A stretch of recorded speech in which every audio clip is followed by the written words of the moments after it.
In November of 2014, Kenny Veach, a 47-year-old experienced hiker, ventured off into the Nevada desert in search of a strange cave he had spotted during a previous hike near the Nellis Air Force Base. According to a comment he left on YouTube, the cave had an odd and strange entrance that resembled the letter M. As he approached, he claimed to have felt a strong vibration engulf his entire body. The closer he got, the more the vibration intensified. Whatever was inside that cave made him fear for his life. Kenny left and returned days later with the proper gear and a gun for safety. That was the last time anyone saw him alive. Despite the search efforts provided by friends, family, and the Nevada Red Rock Search and Rescue Team, there were no signs that Kenny Veach is alive. Combing through the area where he was last reported being, rescuers managed to find his cell phone but nothing else. No other signs of Kenny have been found since. Just do a one-day hike. It's about a 10-hour hike. I got to still go over another ridge and then go all the way down a big crevice. It's real narrow and gets kind of scary. I'm looking for a cave that I found, and I didn't have a sidearm when I was here before.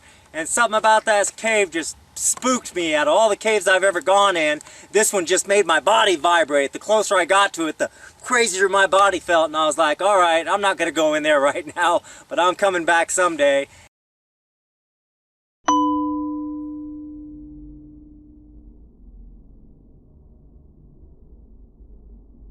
During the summer of the mid-1990s, a foreign family of 4 went missing in Death Valley during a vacation in the United States.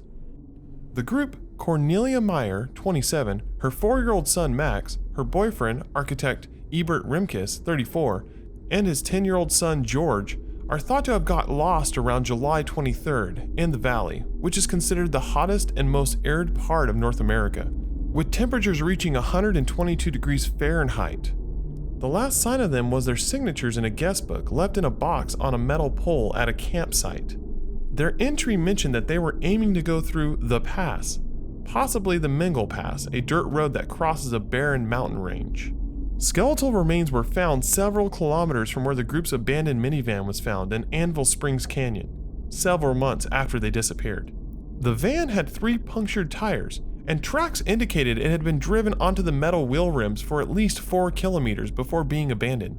The family was reported missing in Dresden when they failed to return home. A massive search and rescue was mounted. Despite finding the van, the search team was unable to find the tourist remains. Spokespeople for the German Interior Ministry and the Saxon Offices of Criminal Investigation said they had no information on the latest development.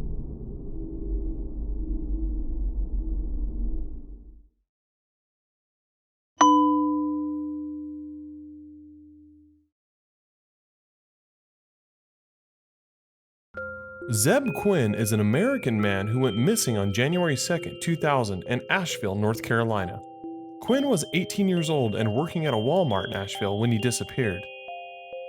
Quinn ended his shift at Walmart around 9 p.m. on January 2nd. He met a friend named Robert Jason Owens in the Walmart parking lot before driving separately to look for a vehicle Quinn was considering buying. The 2 men were seen on surveillance footage at a gas station down the road approximately at 9:15 p.m. Owens later told police that sometime between leaving the gas station at 9:30, Quinn flashed his headlight signaling for him to pull over. Quinn told him that he had been receiving a page and needed to return the call. After Quinn returned from the payphone, Owens described him as frantic. Quinn told him that he needed to cancel the plans to go look at the car, and as he drove off, he rear-ended Owens' vehicle. Hours later, Owens was treated at the hospital for fractured ribs and a head injury that he had sustained in the second car accident that evening. No accident report was filed with the police, however. 2 days after Quinn was last seen, a phone call was placed to the Walmart where Quinn was currently working, and the person stated that he was Zeb Quinn. The man told them that he wouldn't be able to work because of illness. The co-worker who received the phone call was familiar with Quinn's voice and became skeptical because it didn't sound like him. The phone call was traced back to a Volvo plant where Owens worked. Owens admitted making the phone call, claiming that he was doing his friend a favor after Quinn phoned him and asked him to call in sick. Owens denies any involvement in Quinn's disappearance overall, but is still considered a person of interest.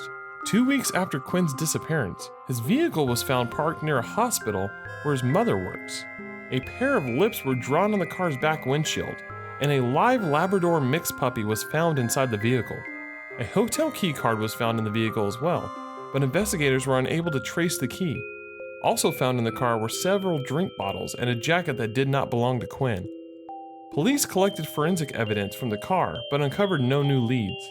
Quinn's mother believed that the car was placed there by someone intentionally so that she would find it. The puppy ended up being adopted by one of the investigators.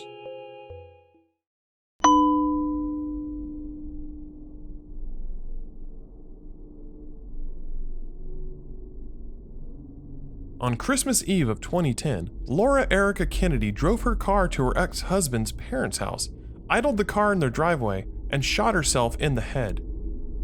After discovering her body, Blake Ruff, Lori's ex-husband, and his family decided to examine their old marital home, where Lori had been staying since her separation from Blake. Inside, the house was filled with squalor and decay, but the Ruff family knew where to look for clues. Blake directed his parents and brother to one of the many hiding places Lori had kept in their house where he wasn't allowed to go. It was in one of these places, the back of Lori's closet, where Blake found a strong box that would open a million questions.